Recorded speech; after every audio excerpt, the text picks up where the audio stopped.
최근 대만의 관세 협상이 마무리되었습니다. 요즘 경제 뉴스가 정말 많은데 환율에 관한 문제를 정리해 보겠습니다. 이번에 대만을 끝으로 일본, 한국, 대만이 모두 미국과 관세 협상이 끝났는데 중요한 점은 우리나라와 다른 나라들의 결과가 아예 다릅니다. 일본은 약 5,500억 달러, 한국은 3,500억 달러, 대만은 5천억 달러 수준의 미국의 투자를 약속하는 대신 15% 관세를 받아낸 것으로 알려졌는데요.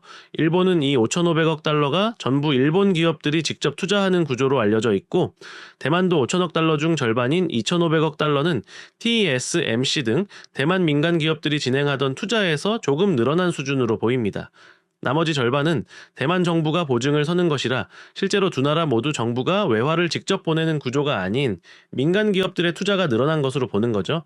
그런데 한국은 이상하게 3,500억 달러 가운데 2천억 달러를 정부가 직접 달러로 투자해야 하고 이를 장기간에 걸쳐 보내지 못할 경우 관세가 추가 인상될 수 있다라는 징벌 조항이 붙어 있습니다.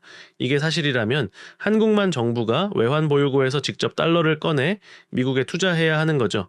네, 과거 우리나라 저번 정부 당시 논의됐던 100억 달러 대미 투자의 수십 배에 해당하는 규모를 보내야 된다는 점이고, 한국이 역사상 미국에 투자해온 총액과 비교해도 몇 배에 달하는 수준이라는 이야기까지 있습니다.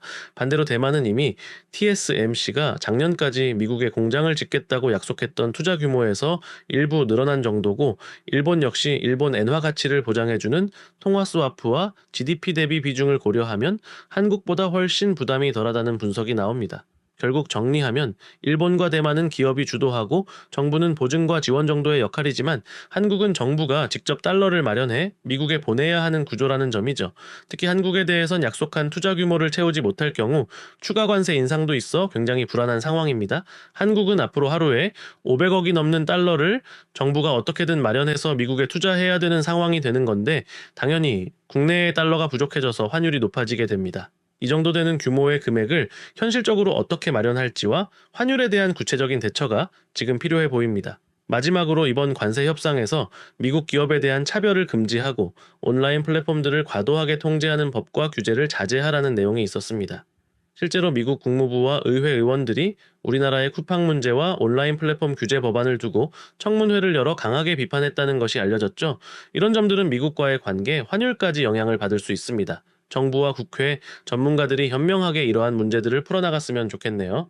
시청해주셔서 감사합니다. 좋은 하루 되세요.